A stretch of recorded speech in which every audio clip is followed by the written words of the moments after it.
4 बेकसूरों को मारा और एक कत्ल करने की कोशिश की। कौन है तू? तुझसे पूछ रहा हूं, कौन है तू? तुम्हारी पत्नी का फोन नंबर क्या है? क्या बोला तू? जबान खींच लूंगा तेरी। जिंदगी भर जेल में सड़ेगा। हिम्मत कैसे हुई तेरी? तुम सब कुछ जानना चाहते हो ना? तेरी तो सब कुछ जानना चाहते हो कि नहीं? 9841584393। हाँ, ये हुई ना बात। बहुत बढ़िया। तुम्हारे माँ बाप अभी जिंदा है? माँ बाप जिंदा है कि नहीं? बोलो। पिताजी गुजर गए और माँ गांव में। मुझे उनका नंबर बताओ। सवाल सिर्फ मैं पूछूंगा, समझा तू? ये बताओ, आखिरी बार उनसे बात कब की थी? तो कब कॉल किया था उन्हें? लगभग 1.5 महीने पहले।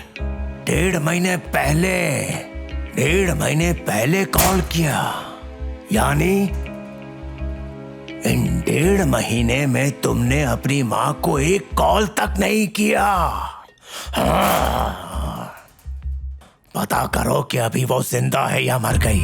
क्या बोला? पता करो वो जिंदा भी है या नहीं। अगर मेरी माँ को कुछ... कॉल करो जल्दी जल्दी।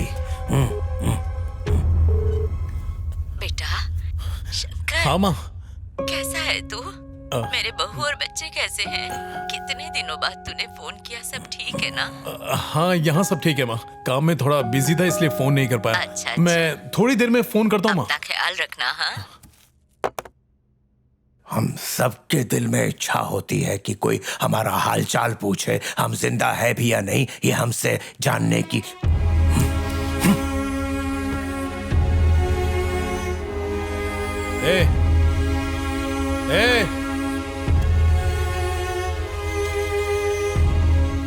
ये वो वृद्धाश्रम है जहां हम रहते थे। मेरी जिंदगी में कोई खुशी नहीं थी। यहाँ मुझ जैसे काफी लोग रहते थे। मेरा नाम राघव है। मैं हेयर स्टाइलिस्ट हूँ। मेरी 4 दुकानें थीं। तमाम मुश्किलों के बावजूद मैंने अपने बेटे को डॉक्टर बनाया, लेकिन वो मुझे यहाँ छोड़कर विदेश चला गया। मैं बिल्कुल अकेला पड़ गया।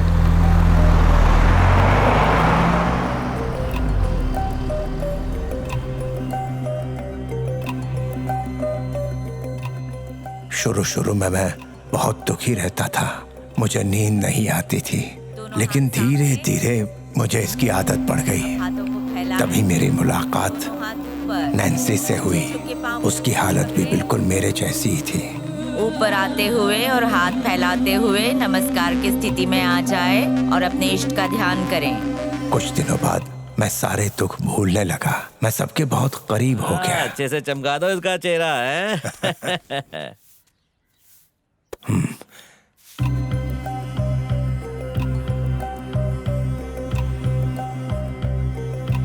इस वृद्धाश्रम में रहने वाला हर शख्स मरने तक यहीं रहने वाला था। यहाँ के लोगों को मरता देख मेरे अंदर मौत को लेकर डर भी खत्म हो गया था। अचानक एक दिन वहां पर पुलिस आई और वहां के एडमिनिस्ट्रेटर को गिरफ्तार करके ले गई।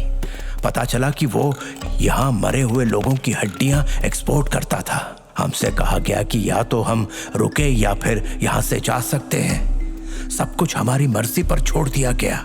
हमें कुछ नहीं मालूम था कि हम कहाँ जाएं। ये खबर हर जगह फैल गई। कुछ दिनों तक डॉक्टर और पुलिस वहां आते रहे। उसके बाद हर किसी ने हमें वहां तन्हा छोड़ दिया। हम इंतजार करते रहे कि कोई आएगा जो हमारी देखभाल करेगा। फिर एक दिन थॉमस का बेटा आया। कितने दिन हो गए? रोज चक्कर काट रहा हूँ। अब तक पेपर साइन क्यों नहीं किए? मैं जब तक जिंदा हूँ ये डॉक्यूमेंट साइन नहीं करूंगा। जिंदा हो तब तक ना, तो कब मरोगे? मत करो साइन। पैसे खिला के आपका डेथ सर्टिफिकेट भी जाली बना दूंगा। आपके मरने का इंतजार नहीं कर सकता। सोचा प्यार से मनाऊंगा तो मान जाओगे, लेकिन अब कुछ भी हो जाए मैं प्रॉपर्टी मेरे नाम पे करके रहूंगा। सड़ते रहो यहां।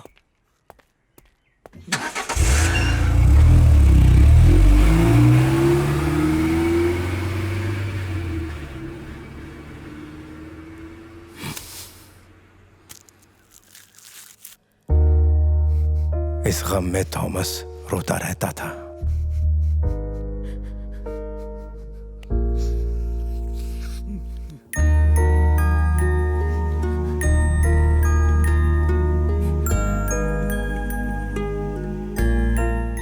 और 3 दिन बाद उसकी मौत हो गई। उसके अंतिम संस्कार में भी उसका बेटा नहीं आया। वहां मौजूद सभी लोग रो रहे थे, लेकिन मैं बहुत गुस्से में था। और तब मैंने फैसला किया कि एक बच्चे को जन्म देकर उसके बारे में चिंता करना कि वो चलना सीखे, आगे बढ़े, प्रगति करे, उसकी शादी हो, उसका घर बस जाए, उसकी खुशी के लिए अपनी खुशी कुर्बान करते हैं। खुद भूखे रहकर अपने हिस्से का खाना उसे खिलाते हैं, अपनी मेहनत की कमाई उनके ऊपर खर्च करते हैं, कर्ज लेकर उनकी इच्छाएं पूरी करते हैं, स्कूल की फीस भरते हैं, उन्हें इस काबिल बनाते हैं कि वो अपने पैरों पर खड़े हो जाए। और आखिर में भाई हमें ऐसे हालात में धकेल देते हैं जहां सांस लेने के लिए भी हम तड़पते हैं।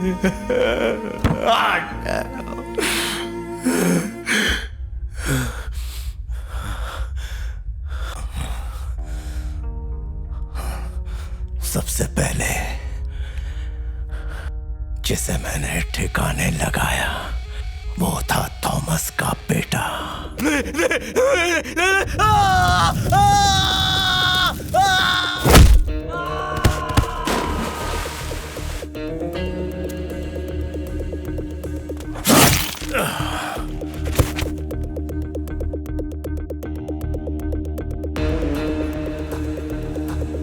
उसके बाद उन सबको मारा जिसने भी यह गलती की। उन सबको कीमत चुकानी पड़ी, उनकी गलती की सजा दी। तुम बूढ़ा बूढ़ी को कैसे पाले? आज के इस दौर में जहाँ इतनी महंगाई है, घर चलाना आसान नहीं। पति पत्नी मिलकर घर चलाते हैं, और इस तरीके को बदला नहीं जा सकता, याद रख। बदलाव तभी आएगा जब इसका असर सब पर पड़ेगा, लेकिन जो भी मेरी नजर में आएगा वो मरेगा। मैं सबको तो नहीं मार सकता, लेकिन जो भी मेरे आसपास है उन्हें मैं नहीं छोड़ूंगा। अबे तू अपने आप को मसीहा समझता है क्या? तेरे बेटे ने भी तुझे घर से बाहर निकाला, उसे क्यों नहीं मारा? क्या कहा?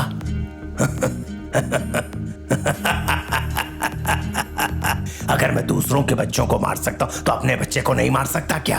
हाँ, मुझे वृद्धाश्रम में छोड़ने के बाद जिस फ्लाइट से वो गया था वो फ्लाइट हवा में ही गायब हो गई थी। मलेशियन गवर्नमेंट आज भी उसे ढूंढ रही है। The government is searching but I am sure he is dead. तो तू साबित क्या करना चाहता है? जिन बच्चों ने अपने माँ बाप का ख्याल नहीं रखा तूने उसे मार दिया, लेकिन जो उस घर के मालिक थे उन बूढ़ों को मारकर क्या हासिल कर लिया तूने? उन बेगुनाहों को क्यों मारा तूने? मैंने उन्हें नहीं मारा। झूठ बोल रहा है तू। तूने ही मारा है उन्हें। कहा ना नहीं मारा मैंने। धनंजय और शारदा हमारे वृद्धाश्रम को लगातार मदद किया करते थे। बुढ़ापे में वो दोनों एक दूसरे का सहारा बन के रह रहे थे। दोनों बहुत खुश भी थे। उनकी जिंदगी में भी बहुत से दुख थे, लेकिन वो एक दूसरे को समझते हुए खुशी खुशी जिंदगी जी रहे थे।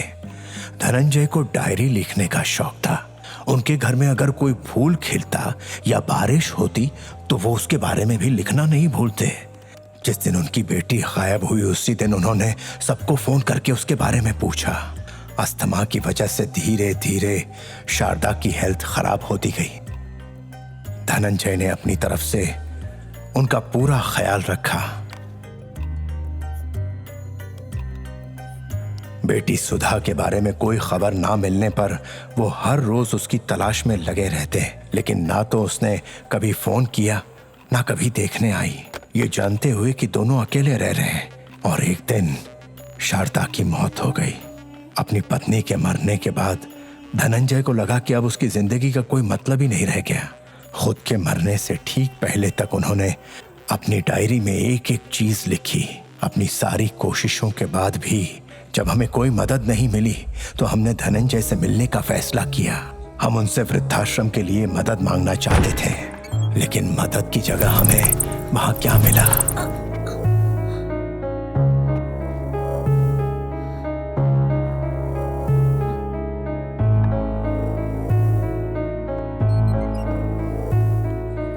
धनंजय और शारदा की सड़ी गली लाश।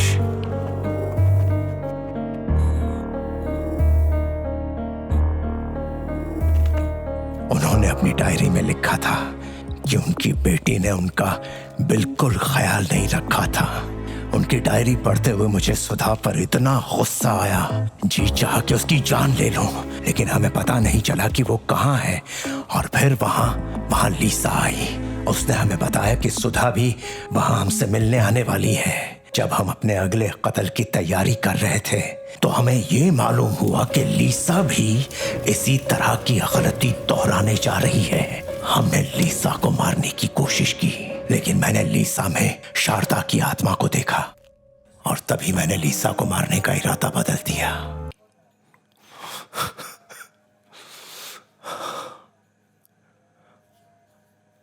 धनंजय, शारदा,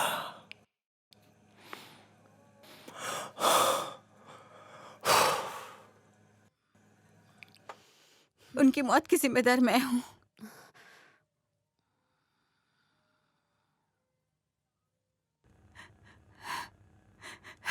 सब मेरी गलती है।